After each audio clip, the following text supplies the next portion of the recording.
Hey, everybody, and welcome back to another episode of the Lawyers in the Making podcast. I'm your host, as always, Nate Crespo, and today we have another terrific guest. He's a 3L at Georgetown Law, recently holding internships as a summer associate at Davis Polk and Wardwell LLP, as well as being a judicial intern at the United States District Court for the Eastern District of New York for Judge Gary R. Brown.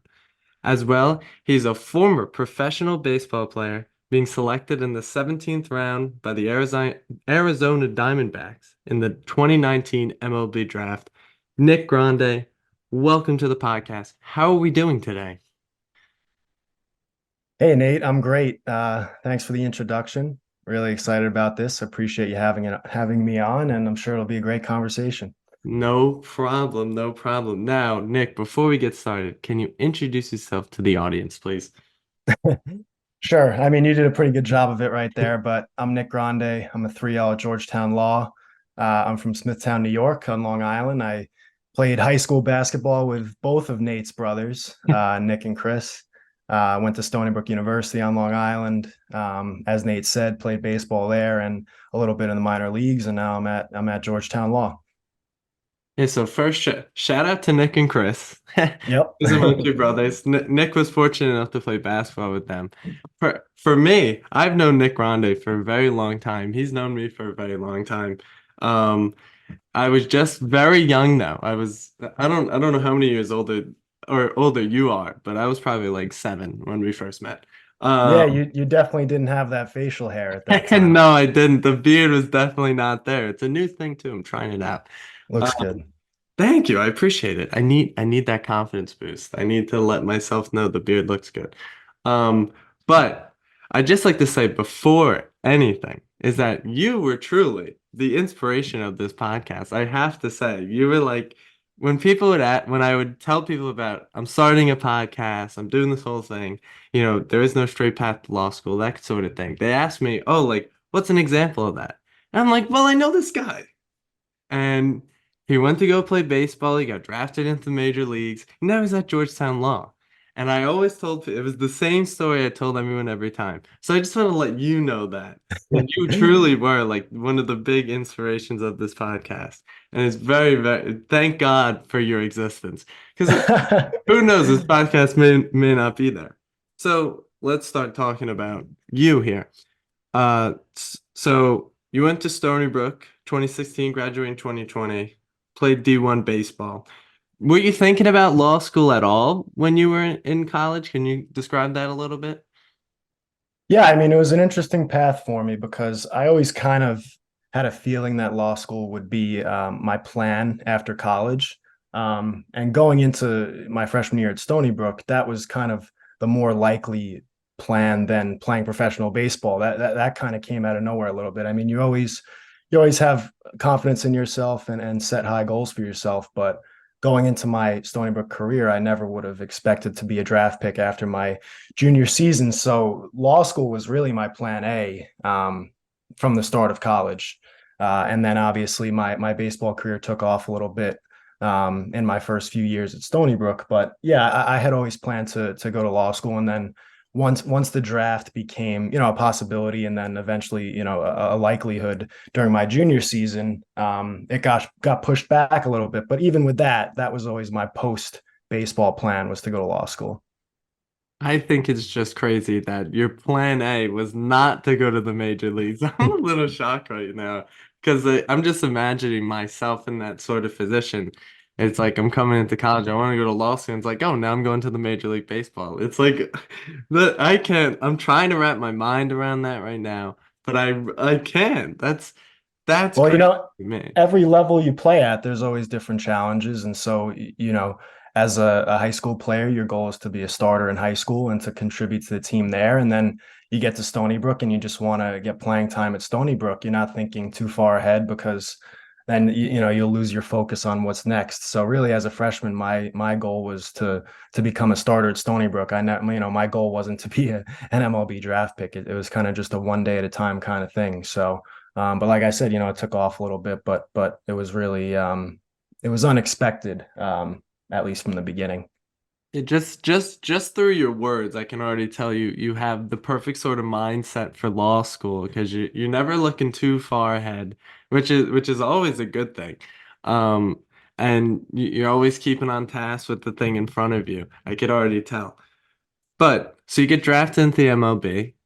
You go to the minor leagues, and then you decide to go to Georgetown. Can you kind of describe, you can describe your time in the minor leagues, how that kind of sort of was, and how kind of your decision to finally move away and finally go to law school. Describe what went into that decision and kind of the events leading up to it. Yeah, sure. So after my junior season, I got drafted by the Diamondbacks, and it was kind of a no-brainer for me to leave school and go kind of see what that experience held. I had accomplished a lot at Stony Brook, done more than I could have ever, expected to do there. So it was worth it for me to go and see what, minor league baseball had in store for me. And that was a great experience too. I played at two different levels in the Diamondbacks organization. I played for the rookie ball team in Montana and the low A team at the time in Hillsboro, Oregon. Got to see a lot of the country I wouldn't have seen otherwise, got to play with teammates from all over the world. It was a challenging experience, but a really good learning experience for me. But by the end of that first season, I kind of knew that it wasn't something I wanted to do long term. I have a lot of respect for people who do stick with it long term. It's not an easy lifestyle. But it was time for me to move on from the game and go back to school. Fortunately, when I got drafted, I was about a semester ahead as far as credits go. So I was able to go back to school the following spring and graduate in 2020. And, as I said before, law school was always my post baseball plan.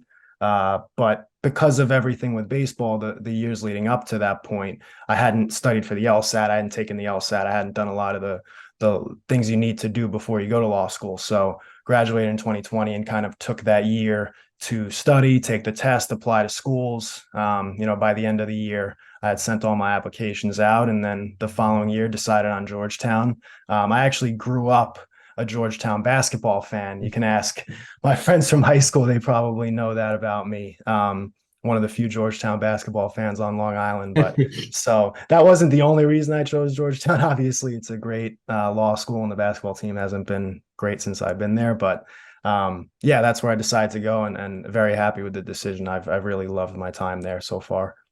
So I have to ask, this is more of a personal question, but in sort of, I'm not sure if it was your dream to go to the MLB, but like in leaving and walking away from it, did you feel like that was a risk? Like, what was kind of your mindset into sort of like, am I maybe giving up on my dream, you know? Yeah, it's tough to kind of put into words exactly the mindset at that point. It was a very crazy time, very difficult decision, a lot of factors to consider. Um, but for me, I think every little kid who plays baseball says it's their dream to play in the major leagues. And, obviously it was something that I dreamed about too. But for me specifically, growing up on Long Island, my goal was to, first of all, have a great career at Smithtown West. My dad was a high school baseball coach. I grew up on high school baseball fields at his practices. I thought that was the coolest thing ever to be a good player at Smithtown West.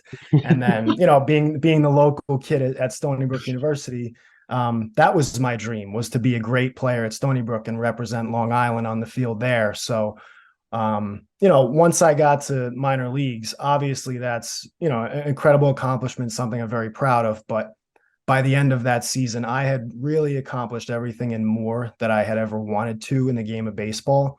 So I wouldn't say it was a risk. I felt comfortable with what I had accomplished, and I felt, excited about what the future held. I wholeheartedly appreciate your immense love for Long Island because it sounds like you love Long Island just as much as I do. It's a beautiful place. People always hate. It is. But even your Smithtown West pride, it still stands today, which is amazing. If for those out there listening, we both went to Smithtown West High School. Shout out to all the people over there because they're great people. Got me through high school very well. Got me to a very nice college, SUNY Albany. So I can't complain about that. But I think it's great to hear from you and from myself just personally, because I think you sort of with your baseball decision deciding to go to law school, you were very realistic about it.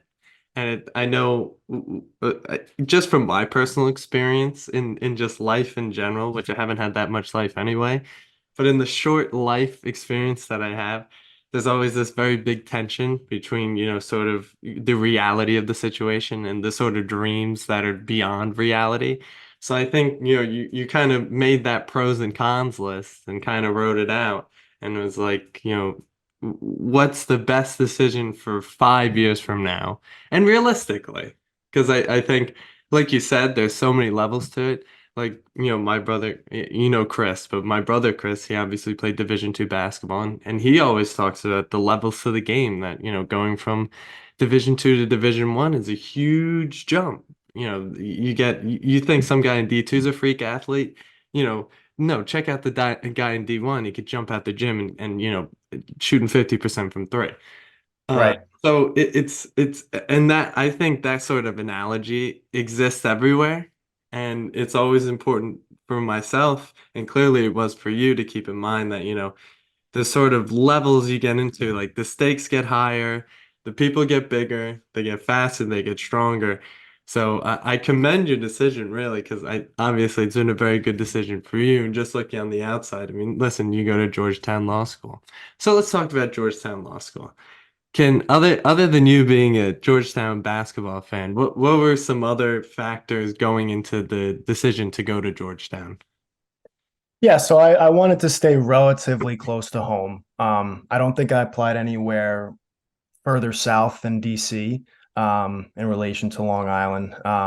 But at the same time, like I said, I went to Stony Brook, so I didn't live at home, but I was pretty much home for college, and I wanted to be in a different place. And I think, as you know, the law school schedule is demanding, and there's always something to do, and it can be easier if you're away from family and friends to be able, so you don't have to worry about saying no to doing things, and you're kind of able to just prioritize whatever you need to do as far as law school goes. So DC, as far as location, was just the perfect fit.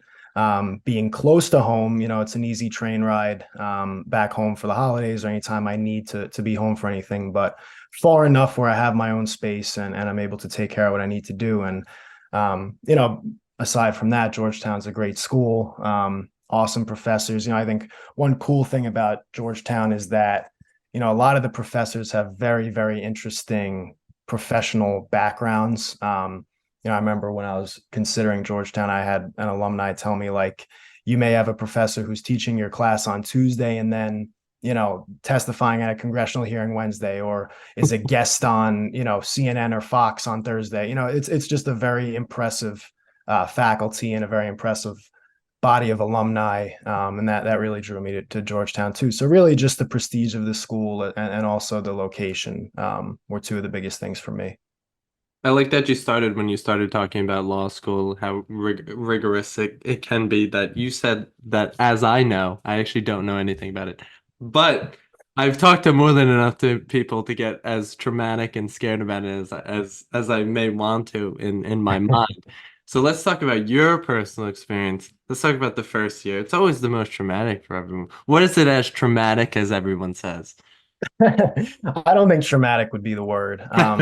It's definitely an adjustment. I think for me, I'm very adamant in that athletes and former student athletes, I think are slightly more prepared for situations like that than others, just because, I think the biggest adjustment in my life as far as routine was from senior year of high school to freshman year of college, because you go from being a senior in high school where, I'm leaving school after fifth period, and not that I'm not working hard or doing what I'm supposed to do, but it's just a completely different, it's a dream world, senior year of high school.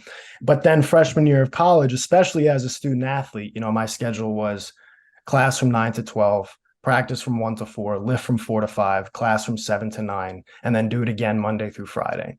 So I think being a former student athlete, I was kind of prepared for that type of routine, knowing that morning till night, pretty much, at least Monday through Friday, you're going to have to be focused on what you need to do and set your priorities straight. So thankfully, based on that experience and, my professional baseball experience, I was used to kind of that rigorous routine. And that's why I think, athletes and student athletes in particular have a bit of an advantage going into situations like this.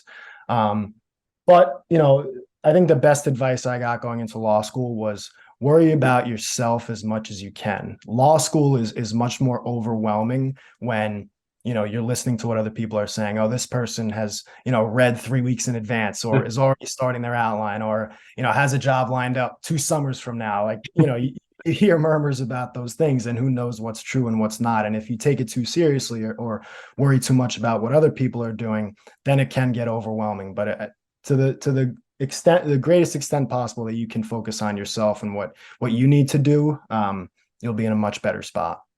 I mean, that's spectacular advice. I'm going to be taking that for myself. Keep to yourself in law school, says Nick Grande.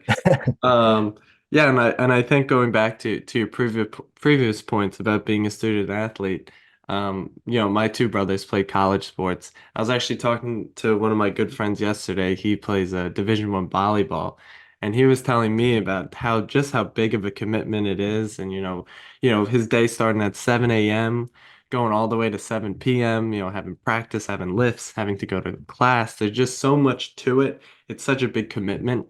And I think making it analogous to law school as it's sort of like your job, this is what I'm showing up to, allowing, to keep to yourself as well. I think it's just very good advice going all around.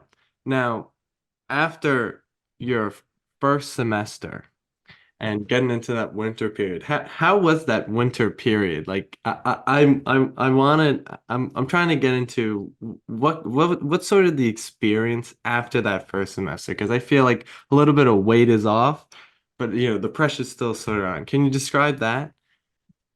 Yeah, I mean that time of year is kind of where you're waiting for grades to come out. So it is a stressful period. I think at least for us, we get grades back like the middle of January. So, it's definitely a weight off once you get through that exam period, but that's kind of the time of year where, you wake up in the morning and the first thing you're thinking about is when those grades are coming back, especially after your first semester. But at the same time, that's also a common time of year to be applying for and interviewing for your 1L summer jobs. So that's one of the biggest challenges of 1L fall is that you have to worry about your grades and that 1L fall, the grades in that semester are kind of what are going to carry you through the following summer. But at the same time, you're sending out job applications and maybe even taking interviews for the following summer. There's so much going on at that point, and it's almost like I look back at it now and you wonder how you really got through it, like you did. But yeah, it's a stressful time, and anytime you get through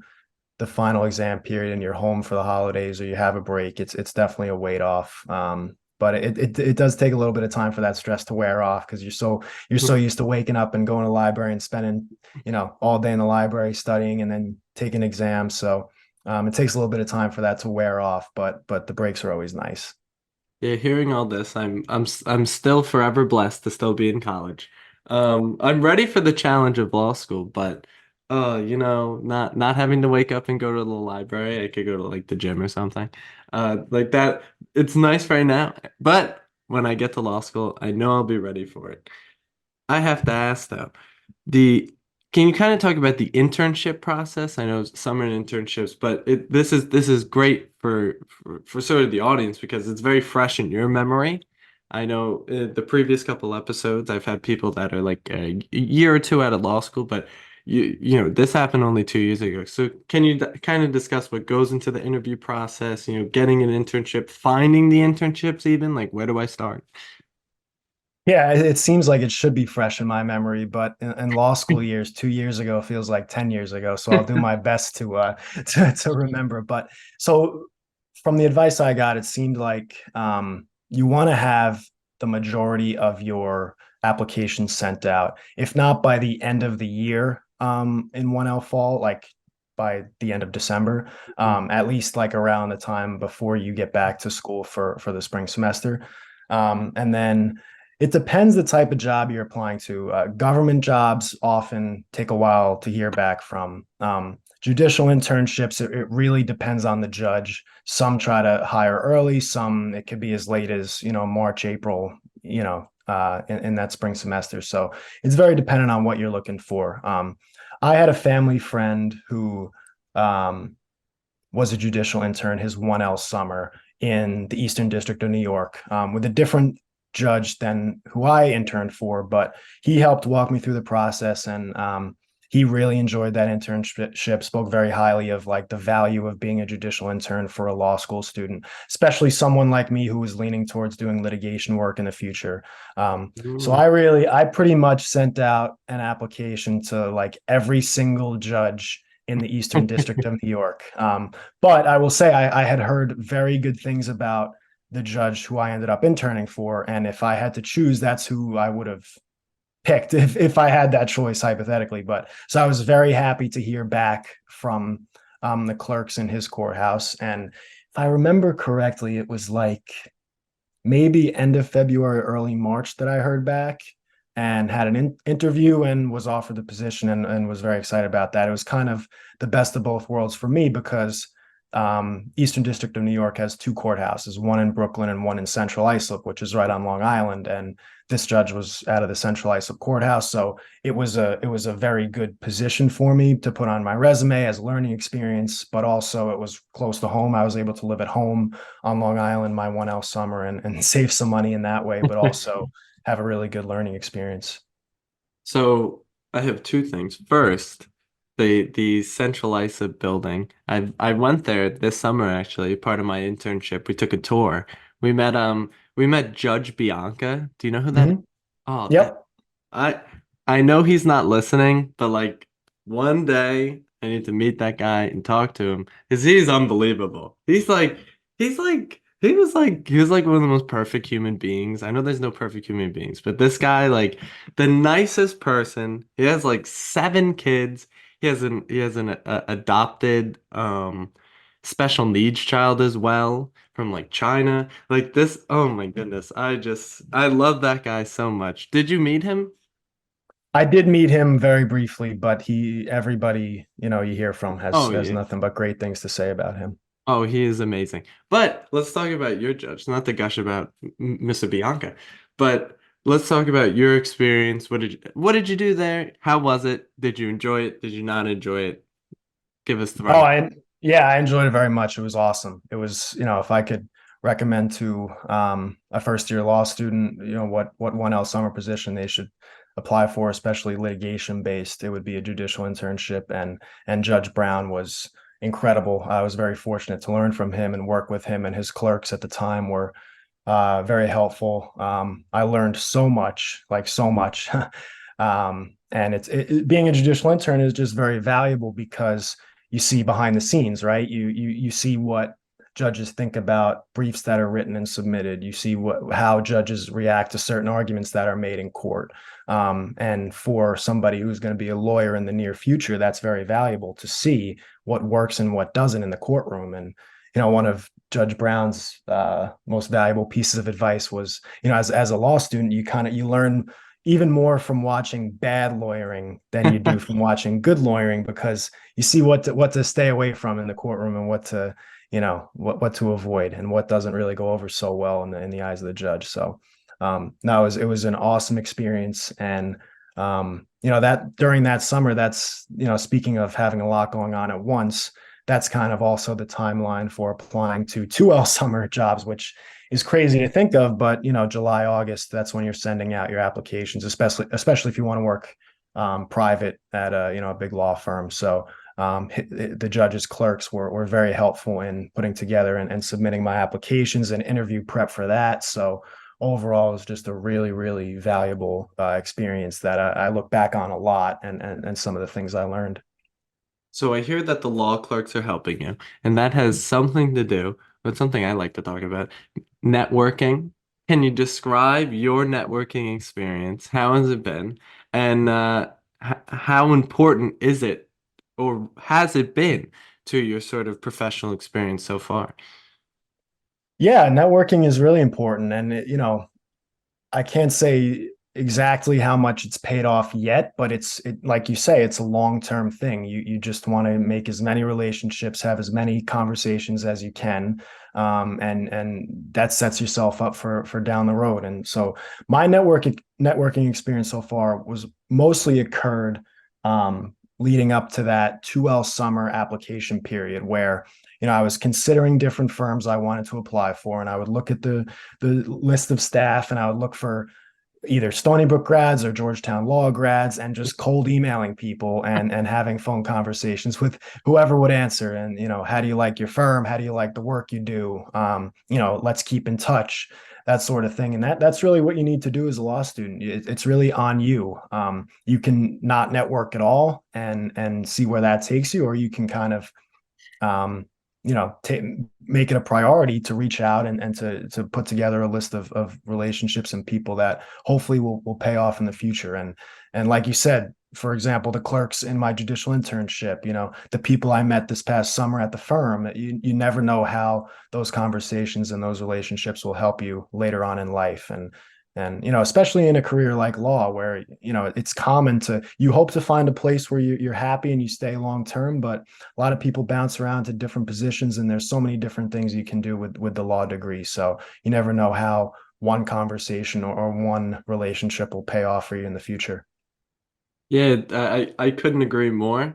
It's there's also always a big element of luck. Like you said, you'll never know what conversation will bring you some certain way.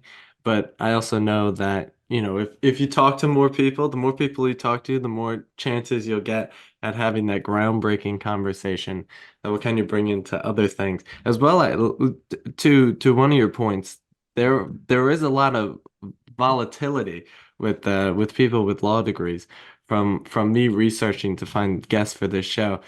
People they're just like sometimes they'll work here for 2 years and then they'll go there for 2 years and they'll be a partner here and then they'll do this and do that. And I'm like, but it seems like they're having fun doing it. And I think that was something very eye-opening.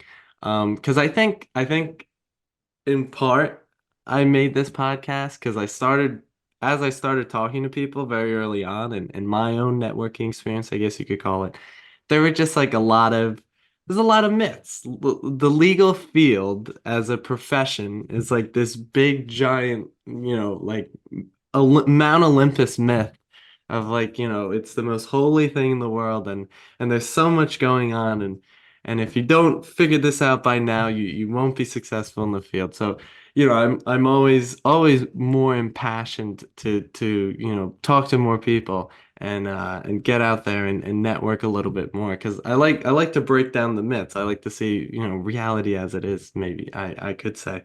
But what I'm gonna ask them there, and something that I had actually talked to you about previously, I think it was last year, we were texting with each other, but I remember asking you what you wanted to do because I was on my own little path. I was trying to figure out, for like a 3 month span of like, oh my God, like I have to figure out what I want to do in law school before I go. And I had asked you, and you're like, oh, I don't know.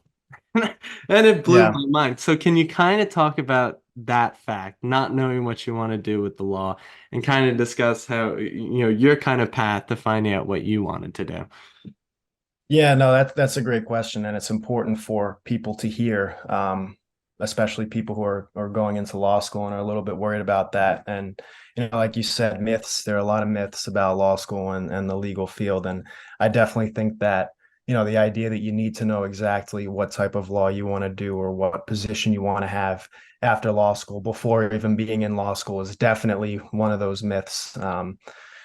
For me, going into law school, as you know, there are kind of two main, I guess, areas of law to choose from. You can do more litigation focused work. You can do kind of corporate transactional work. And coming into law school, to be honest, I barely knew the difference between the two. So definitely wouldn't be able to choose between the two if that was the case. But you definitely do not have to. For me, my first year, I think, my favorite classes were, I liked civil procedure, which is obviously litigation focused. I really liked legal practice, which was, legal writing, legal research, Westlaw, Lexis kind of stuff. So for those reasons, because I enjoyed those classes the most, I kind of gravitated a little bit toward the litigation side of things, and but still not 100% sure. But like I said, that was the reason why I kind of honed in on a judicial internship for 1L summer, because that's litigation related. And I think that, how much I enjoyed that position too, I gravitated even more toward the litigation side of things. But like you said, you don't have to know what you want to do before first year law school. Even applying to firms for your 2L position, firms don't ask you exactly what you want to do. One of the reasons I picked Davis Polk was Davis Polk's summer program is completely open market, which means you don't have to apply to be a litigation summer associate or a corporate summer associate. You can literally, week by week request different assignments. So for example, my first week I could request an M&A assignment. Maybe that lasts me 2 weeks, and then I didn't really enjoy it. So week 3, I asked for a civil litigation assignment. So that I really like that about Davis Polk, because by then I was somewhat sure about litigation, but I still wanted to try a little bit of everything. And I think that transactional and corporate work, it's very different from what you do and what you learn in law school. It's hard to really know whether you like it or not until you actually try it in the real world. Which makes that it's near impossible to make that decision before you actually have some experience. And from that networking that I did and speaking with people at firms, I think from the firm's perspective, it's almost, not stranger, but it's almost more unique to hear from an applicant who knows exactly what they want to do. It's much more common for people to come in open-minded, wanting to try new things. And so that's where I was at. And that was one of the things that drew me to Davis Polk. And so I did a little bit of everything in this past summer. I did some M&A stuff. I did a lot of litigation stuff. And I did enjoy the transactional stuff, but I enjoyed the litigation stuff even more. And it kind of confirmed that decision in my mind.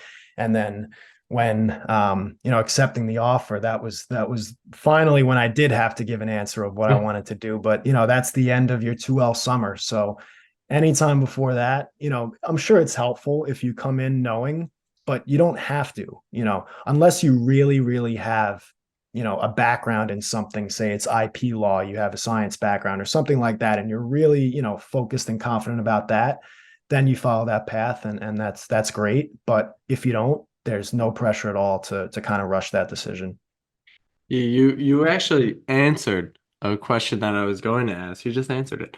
Because I always ask people about a positive experience and a negative experience, but you did it for me.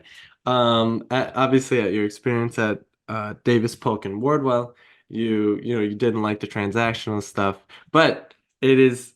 I also find fascinating that the internships are literally built around that fact, the fact that that even the legal field itself, from the outside, people always freaking out. I need to find out, but within it, they're like, we know people don't know, so we're going to give them the chance to actually try it themselves.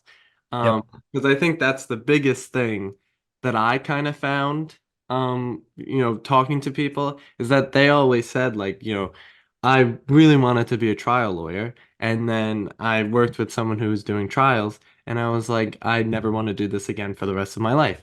Nothing against trials. It's just, it's not fulfilling work. You don't enjoy it. And I think especially with the legal field, it's a big commitment. You're gonna do this for a very long time, I would assume. So, what you choose going forward is kind of what's gonna be your thing. Because, even I in a previous episode with Patrick Eckler, he was a partner at I'm forgetting the law firm. But he kept talking about the fact that um the legal field becomes very specialized, but it also becomes sort of it's ever moving. It's always in motion. There's always new laws being passed, and there's always new statutes, and there's always new things that lawyers have to worry about. So what I ask you is obviously you have a focus in litigation now, and congratulations on the position at Davis Polk and Wardwell coming down the pipeline here after your 3L year. What Thank you. kind of drew you towards being in litigation? What were kind of the factors towards that decision? Yeah, I think just the classes that I enjoyed in law school, like I said, legal writing and research.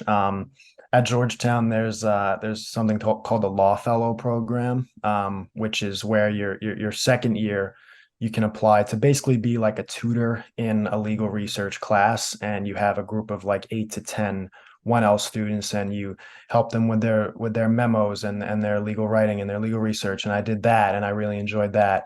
And I really enjoyed the judicial internship. And it's really just kind of the type of work you enjoy. Like I think the corporate and transactional field, it's very different from what you're doing in law school, and it's cool. It's like, it's very exciting. It's a little bit more fast paced than the litigation process, and there's there's big deals that are in the news, and I think that stuff is really really cool for people who are interested in that.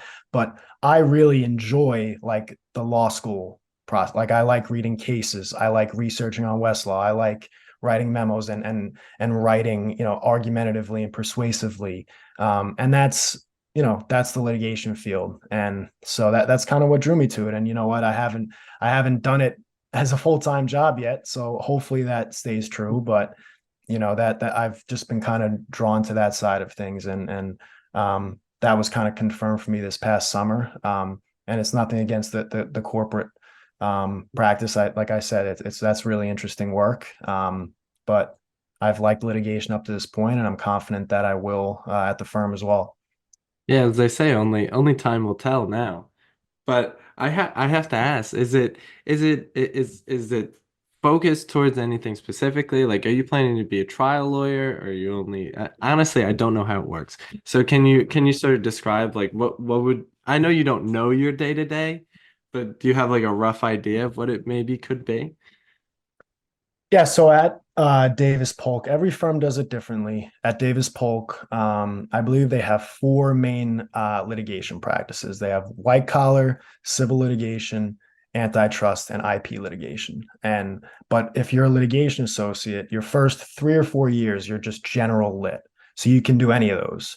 If you have preferences, you can request work in certain specific areas. If I go in and I really want to do mostly antitrust work, I can request that, and I'm likely to get mostly antitrust work. But 3 or 4 years, I think it's four, you're just a general lit associate. After that, you can choose and specialize in just one. So after your fourth year, you can just be an antitrust associate or a civil litigation associate.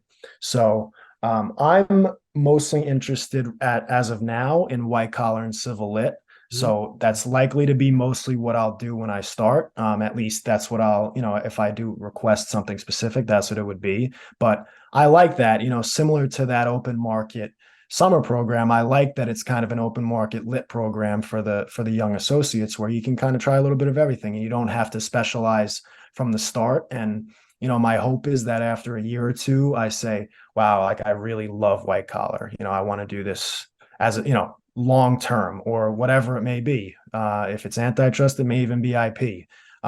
But every firm does it differently. Some firms do that for their corporate work too. Some firms you have to, declare a litigation specialization from the start. But so I'll just be general lit for a few years and hopefully pick up something that I really like out of those practice areas. Would you ever be physically in the courtroom?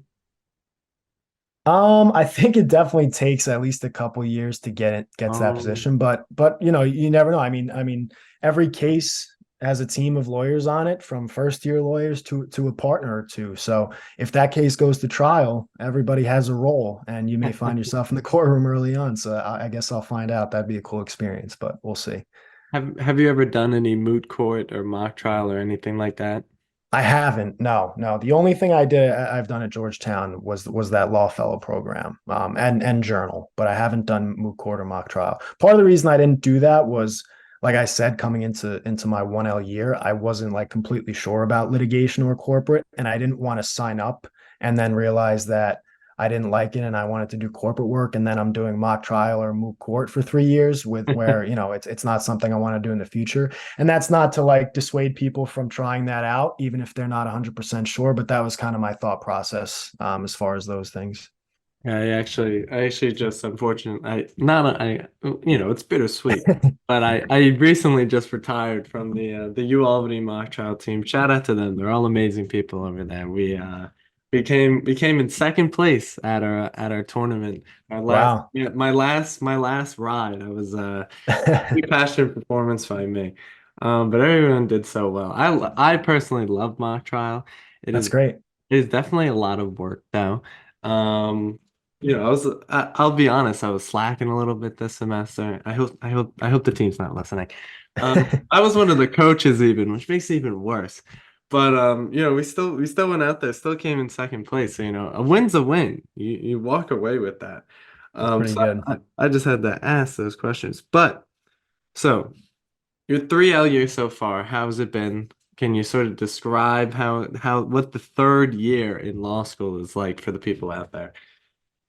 Yeah, it's a weird transition from 2L summer to coming back to school, 3L fall, because and it depends what type of work you do 2L summer. But for me and for people who work at these big law firms over the summer, it kind of feels like you're starting your career. You're in the office every day, you're going to big fancy lunches, you're doing cool Yeah. events at night. And for me, I was living in New York City, which is, where I'll be when I finish law school. It kind of felt like I was starting my career already, but then, so the semester rolls around and you're back in class. So it's kind of a funny transition.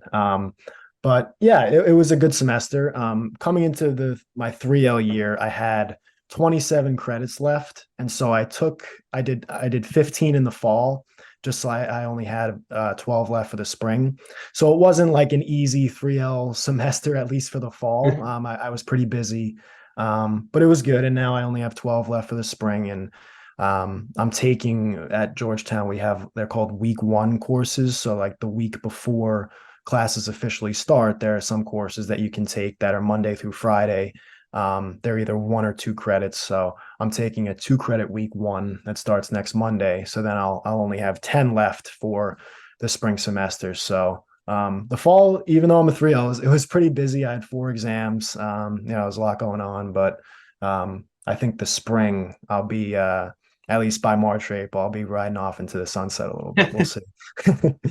That's good to hear. I mean, listen, it is your last semester. You are graduating, so might as well do it well.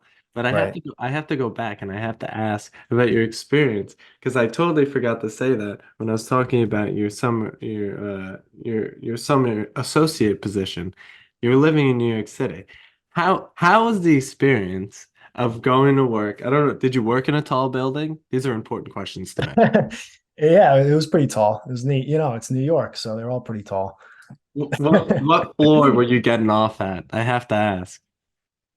So my firm, it's their building. They don't use every floor, but I think my office, I shared an office with an associate. I think we're on the 24th floor. So yeah, it was up Um, there. was the view beautiful? Yeah, especially from some offices. I mean, I didn't spend too much time in the partners' offices, but I think they got some pretty nice views there. Yeah, it's a beautiful place. Yeah, I always like I was telling Nick before we started the podcast that this past weekend for New Year's I went to Times Square. I saw the ball drop. It was very nice. But whenever I'm in New York City, there's always just this vibe. It's always hustling and bustling. I was walking around like 3 a.m. and people are honking at the traffic. Somehow, I still don't understand how that happens. Um, but I think I just wanted to ask that because I feel like walking to work. Everything's going on. You probably got your suit on, you got your briefcase. You feel like the man. And do you feel like the man walking down the street in New York City with all these people walking around? You probably get your headphones on, you got some good music on. You're like, oh, I'm so ready to go. Can you describe that experience? Because I'm so interested.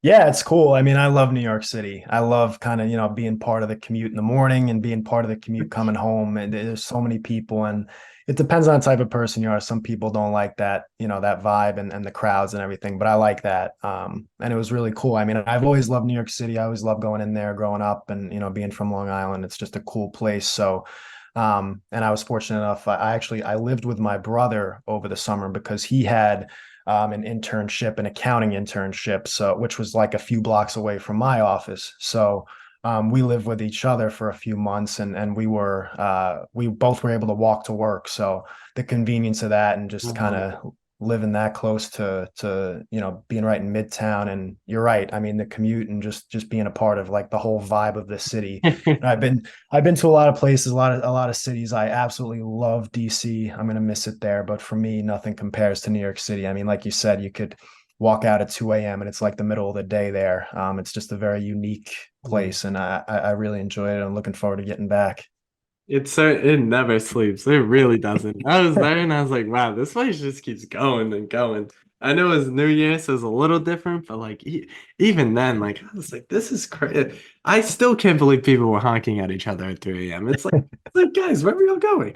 Um, but and to go to DC too, I mean, can you describe that? I mean, you're at the Capitol. There's so much going on. Like, it's the epicenter of the politics of the United States of America. Can you sort of describe how that experience was, kind of adjusting from the suburban Long Island lifestyle that I know all too well? Yeah, DC is amazing. I really love it there. Georgetown University, the undergrad is in Georgetown, which is kind of outside the city. That's a beautiful area, but not as like urban. It's not in the city. It's not downtown DC. But the law school is in downtown DC. It's right in the city. So I live in the city. Like you said, I'm a walk from the mall, from the Capitol building, the White House. So just being around all those things and growing up. I mean, both of my parents were social studies teachers. So we growing up, we took a few trips to DC just to, soak in the history and the monuments, memorials, and all that kind of thing. So living this close to all that stuff for the last 3 years, I'm very fortunate. It's been a great experience, and being a resident there for 3 years, and so now being able to kind of go back there in the future and, oh, this is where I lived, this is where I ate, just kind of having kind of like a secondary city like that is really cool. And I'm gonna miss it. I'm looking forward to being back home, but definitely gonna miss DC. Yeah, I can only imagine. I've never been to Washington D.C. before. I Oh, gotta you gotta go. I gotta get down there. I've never seen the White House, the Capitol building. I'm very interested in seeing all that stuff. Obviously, it has an immense part of our American history here, because obviously that's where the president sits, and Congress and the Supreme Court, all the biggest decisions ever that have been ever made, changing this country. So that's what I'm just as interested in the history as Yeah. your two parents were, because I'm fascinated by it. Um, but sort of switching gears a little bit, I want to ask if there were any books or articles that help you through law school, even if it's not law school. Do you have any book recommendations for the audience out there? I'm always interested. Yeah, I mean that's a question that I remember asking and like looking up on Reddit and Google like the summer before law school. It's like, what should I read? What do I need to do to prepare? And like I remember reading like, don't read anything, just go to the beach and go do what you want to do, because the next 3 years you're going to be working really hard. And so that would be my first answer, is there's nothing that can really prepare you. And the reason being, like each class, like by now, it's uh, most classes 100% of the grade is the exam. So it's like what matters is what happens in class, what's in the textbook. You can read things to prepare on what to expect, but every professor is going to be different, and the only thing that's going to matter as far as grades is what the professor says in class. So it's there's definitely a limit to what you can do to prepare. There was a book I read. I think I texted it to you when you reached out last year. Getting to Maybe.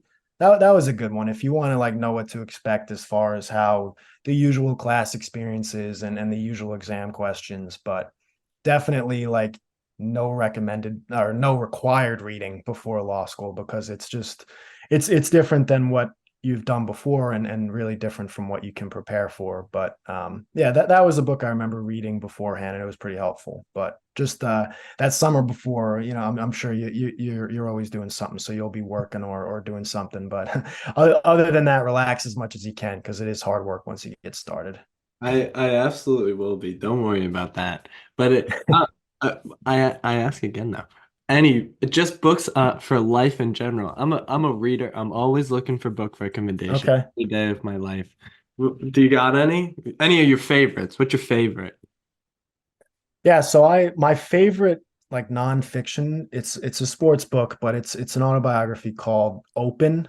It's Andre Agassi, who was a tennis player, and it's about his career, but it's also just about like his mindset, some of the mental difficulties he had. Tennis is such a a challenging sport mentally because it's just you out there. So there's a lot of like self-coaching and self-talk and that kind of thing, and the work that goes in and the discipline. So I think I ended up reading that twice. I liked it so much. So as far as nonfiction, that was a really good book and a lot of good life lessons in there. So Open by Andre Agassi was a really good one.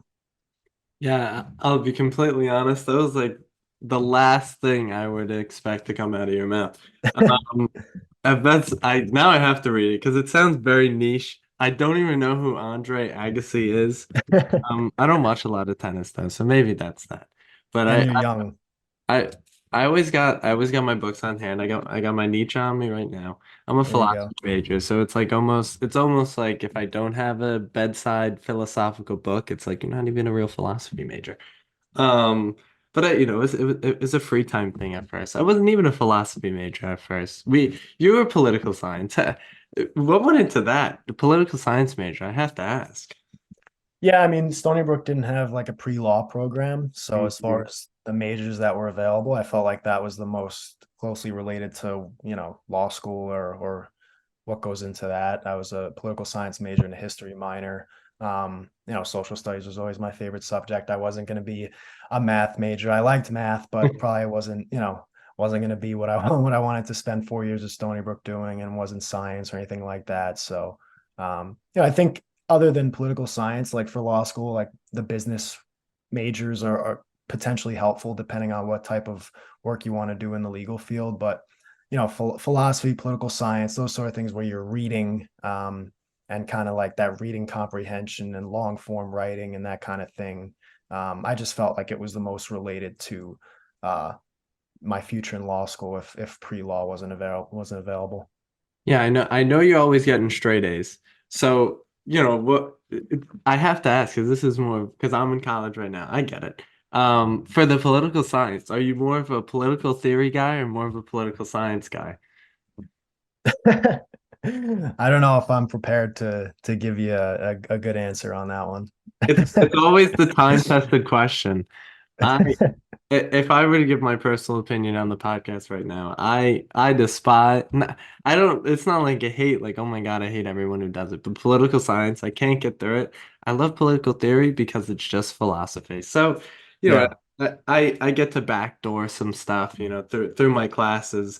It's like, all right, I'm done with my major. I'm gonna not do philosophy, and then I just end up doing philosophy again. And Yeah. it's a big giant cycle. I just had to ask because that's always everyone's always I don't know why, but there's always the big fight. And I'm just like, why can't we all be friends? Political science and political theorists will get together one day and understand. So what's been your favorite part of law school so far? Hmm. I would say number one is probably just being in DC. Everything I've said so far about the city, just like very fortunate to have 3 years living right in the city. If I'm tired of reading or studying or whatever it is, being able to walk 15 minutes to see the Lincoln Memorial, or, look at the White House, or just kind of being in the middle of everything that goes on there is like really, really cool, and going to be good memories to look back on. Um, Very fortunate about the people I've met. Georgetown Law they actually have a softball team or softball club. Every Friday we go and practice. So I did that, from the beginning. And then I think the first time I went there, my 1L fall was where I met like my closest group of friends that I'm still close with today. And, they'll be lifelong friends of mine. So some of the relationships that I've, made there, very fortunate. But yeah, I think beyond that, just like learning from really, really impressive faculty, and like having those connections that I know will help me going forward, and just kind of having these memories of being in a really cool city at like a very prestigious school that, if you had told me that, especially like going into my freshman year at Stony Brook, if you had told me that a few years in the future I'd be graduating from Georgetown Law, I would have been blown away. So just overall, really cool experience that's going to be really fun to look back on. Did they could you go 100% on the softball field or did they let you go like 50? I have It kind of depends on the crowd we get at practice. We usually divide into like a fun field and a competitive field. And the competitive field, we have some pretty good players. Actually, every April, UVA Law hosts a law school softball tournament, which is like the best weekend of the year. They get like 30 to 40 schools from really all over the country that come just for that weekend, and that's really fun. So I'm very happy that Georgetown Law has that program, and that I've been able to meet most of my close friends doing that. Yeah, the law school, one of the things I've actually discovered through doing this podcast is the vast kind of network of law school sports that goes on. The first episode I had Justin Davis on, he's from Albany Law. He actually founded the Albany Law Basketball Club. And they went to like this tournament. He said there's like 60 law schools there. They're playing like full 5v5. There was a trophy at the end. They came in like second or whatever. And I was like, what? My mind was just blown because I was like, listen, all these people that are going to law school, they're clearly pretty smart. So, I'm not surprised that they're getting together and making all these tournaments because, you put all these Right, people in a room, it's like, okay, they're gonna get some stuff done. right. So I was always fascinated by that. Now I got last two questions. First question was a new one. I didn't ask it in the last episode. I asked it in the episode before that, but it's a new question because I heard someone say it on a podcast. I was like, oh, I want to say that on my own podcast. So it's gonna come out a little weird, but let me explain. Okay. What are the kind of things that are you consuming on a day-to-day basis? Not food, but social media, Instagram, Twitter, YouTube, whatever it may be, like whatever you're reading, any podcasts you listen to, what sort of things are you consuming in your day-to-day life? Yeah, I mean, it's going to be boring and predictable, but it's mostly sports related stuff. As far as social media, it's really mostly Twitter. I really don't spend much time on Instagram or Snapchat or anything like that anymore. It's mostly Twitter, and even on Twitter, it's mostly like sports news or world news or that kind of thing. That's kind of just my news source. I don't know if that's a good thing or not, but that's where most of my social media energy goes. And then like podcasts, I don't listen to too many podcasts. I like Pardon My Take. Yeah. That's a sports one. And mostly like I like The Athletic is a sports website. So if I'm, killing time at home or want to read up on something, I spend a lot of time on The Athletic. But that's kind of, like I said, it's predictable. But as far as like it's very important. And, it was important for me as an athlete where you put as much time in as you can and you empty the tank during the day, but then you need to step away and you need to get your mind away from it. It's the same thing in law school. You can only read so much until you hit a dead end, and you can't force it. You got to walk away and do something. So if it's not, going for a walk to the mall or somewhere in DC, I watch the Knicks, I watch the Yankees, I watch Islanders, Giants. I just, that's kind of my relaxing time at night, is just being able to sit down at 7, 8 o'clock and, watch a game and kind of scroll through Twitter. Hopefully not too much, but yeah, that's the majority of my non-law school consumption is sports stuff. I mean, listen, you think your answer is boring, unimaginative. There was beauty in simplicity, Nick Grande. Do not That's worry. right. That's I right. I applaud the simplicity because you know what? Listen, simple life. You know what you got to do when you're unraveling, when you're like, all right, I'm just chilling out now. You know what you got to do. There's nothing wrong with the Bill Simmons article. It's my kind of liking, and I like that. Um, what else was I gonna say? Oh, I forgot what I was gonna say. No, I totally forgot what I was gonna say. Anyway, this is the last question. Or no, not the last question. Second to last question. Is it whatever? So, when you're not doing law school, when you're not working at your summer associate, what does an ideal Friday night or Sunday morning look for Nick Grande? Well, Friday night in my old age now, um, uh, I like to kind of relax. I mean, not always just relax. Like I said, I have a great group of friends at Georgetown. We have places in DC, in the city, that we love to go, have a drink, watch a game, that sort of thing. Just something low key like that is great. My girlfriend Erin just moved in with me in DC, so we'll put a movie on, we'll take a nice walk around the city. Just low key stuff like that. Again, boring, but that's just kind of like as you'll learn, in law school, you only get so much downtime, and it's really important to kind of use it to your advantage and use it to decompress and catch your breath and recharge your battery. So, if there's a game on and I'm going to watch with my friends and just kind of hang out and talk about the day, talk about the week. As much as I said, you have to kind of worry about yourself as much as you can in law school. It is important to have, that support system and those, even if it's a small group of people who are going through the same thing that you're going through, just being able to have those things in common and talk through them if they do come up.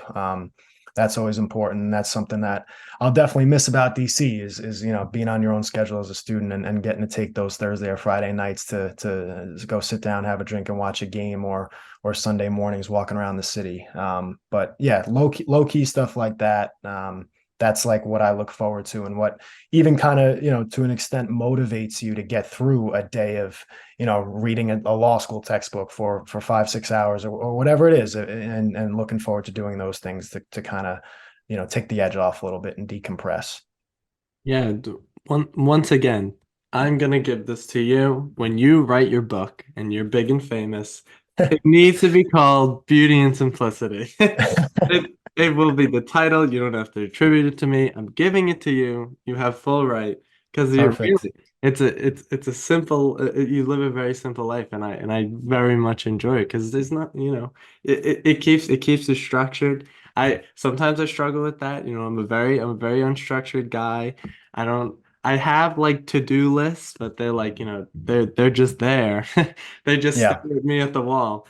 So sometimes I just it's best, especially for preparing for law school. I gotta start doing it, but especially for preparing for law school, kind of have it set out what you're gonna do, have blocks of time set out. Okay, I'm working here, and then obviously you have your decompressing time, and I'll look to do it a little more simply, like you, Nick Grande. Look, Now, one of the most important lessons I've learned is, you need to learn as much about yourself as early as you can, because, as good decision making is very important, and you're more likely to make the right decision if you make it in accordance with like the person you are. And, I think that goes back to like why athletes and student athletes and my experiences give me a little bit of an advantage when you have those long bus rides, you have that alone time, you have those hours spent in the weight room or in the batting cage. You're forced to learn a lot about yourself. How much can you handle? How well do you work with others? How do you react to adversity? The sooner that you, or what routine works for you, the sooner you learn that about yourself, and then you can kind of mold your life according to who you are, the better chance you're going to have. Because if you make decisions or you try to, plan things out based on who you hope to be or who you wish you were, that's when things can kind of, go awry a little bit for you. So if you know who you are, it's a lot easier to kind of, make a plan that's going to work out for you, I think. so two things there. First, I know you've probably never read philosophy in your life, but like that was just you're giving Phil the truths out here, and I love it so much. But as well, not that you stole the last question, but we were on to the last question, which I said a while ago. I had two questions. Now it's three. I got to go back to accounting school. But I was gonna ask you, Nick Grande, what are your words of wisdom for the audience? uh, But you gave a little bit. You gave a little bit there, I and ruined it. no, you didn't ruin it. You could give even more wisdom. So what are your words of wisdom for the audience on top of the words of wisdom you just gave? Yeah, if I could take that all back, I would answer that way to answer this question. But yeah, I think like the best advice, or one of the best advices I've gotten is just like to live in the moment. I think it's like a common question people ask in interviews or on podcasts or whatever, like 3 to 5 years from now, where do you see yourself? It's so hard to answer that specifically. You got to do what you can do one day at a time and trust that if you do the right thing, you work hard, you treat people the right way, things will work out, and like I said earlier, just to bring it back to my own experiences, if you had told me as a freshman at Stony Brook that I'd be playing in the Arizona Diamondback system 3 years from then, I wouldn't have believed you. If you had told me when I was on a bus, in the middle of Idaho, that 2 years from then I'd be at Georgetown Law, I wouldn't have believed you. So it's very hard to. It's great to, and this is not to say not to set your goals high or to set specific goals, but just if you take things one day at a time and trust that hard work, doing things the right way, treating people the right way, that things will work out for you. Hopefully more often than not, they will. So that would be my advice. Well, I couldn't agree more, Nick Grande. If someone told me I had a podcast 5 years ago, I would probably slap them in the face. And that's the podcast. Nick Grande, thank you for coming on today. I very much enjoyed this conversation. And for everyone out there listening, thank you for tuning in, and I will see you in the next one.